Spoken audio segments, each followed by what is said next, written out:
Hello বন্ধুরা, আশা করি সবাই ভালো আছেন। অনেক দিন পরে একটা মালায়ালাম সিনেমার রিভিউ নিয়ে চলে আসলাম। এই মালায়ালাম সিনেমাটার নাম হলো সার্বময়। এটা IMDb রেটিং 7.7।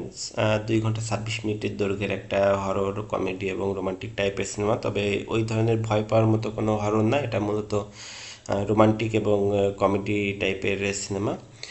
আর এটা কাহিনী যদি বলতে হয় তাহলে একজন পণ্ডিত অথবা পুরোহিত যে আসলে পূজা পার্বণ করে তার জীবন অতিবাহিত করে, একদিন তার যে অ্যাসিস্ট্যান্ট থাকে অর্থাৎ আমাদের যে নায়ক, সে কারো ভূত ছাড়াতে গিয়ে সে নিজেই সেই ভূতের দ্বারা আক্রান্ত হয়। মানে তার কাছে সেই কিউট মেয়ে ভূতটা চলে আসে, যে আসলে কিছু প্রশ্নের খোঁজে তার জন্য আসে, যেমন তার নাম কি, পরিচয় কি, কীভাবে মারা গেল, এই ধরনের কিছু প্রশ্নের উত্তর জানার জন্য সে চলে আসে। তো এই প্রশ্নগুলো জানার চেষ্টা, কাহিনী মূলত এই সিনেমার কাহিনী পজিটিভ দিক যদি বলতে হয় তাহলে হ্যাঁ, কাহিনী যথেষ্ট ভালো। এটা সম্পূর্ণটাই একটা আর্ট ধরনের সিনেমা। যারা আর্ট এই ধরনের সিনেমা পছন্দ করেন তাদের কাছে এই সিনেমাটা ভালো লাগবে। কমেডি ভালোই, হরর পার্টটা ভালোই। তবে এই সিনেমার মেইন যে মানে হার্ট বলি বা মেইন পার্ট বলি, সেটা হলো এর শেষের যে প্রায় 20 মিনিট টাইপের সিনেমা। এটা খুবই ইমোশনাল ভাবে প্রেজেন্ট করা হয়েছে। মানে ভালোই লেগেছে এই শেষের 20 মিনিটে যে ইমোশনাল টাচটা এবং টুইস্টটা। যদিও টুইস্টটা আমি আগেই বুঝতে পেরেছিলাম, আপনারা হয়তো বুঝতে পারবেন।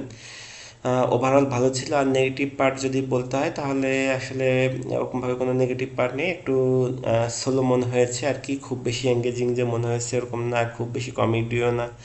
আর হরর, যদিও ভূতের কাহিনী, কিন্তু হরর তো একদমই না।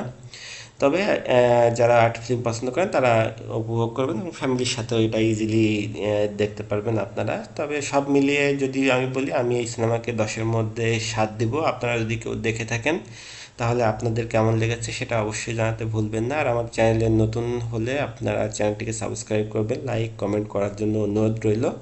ভালো থাকবেন।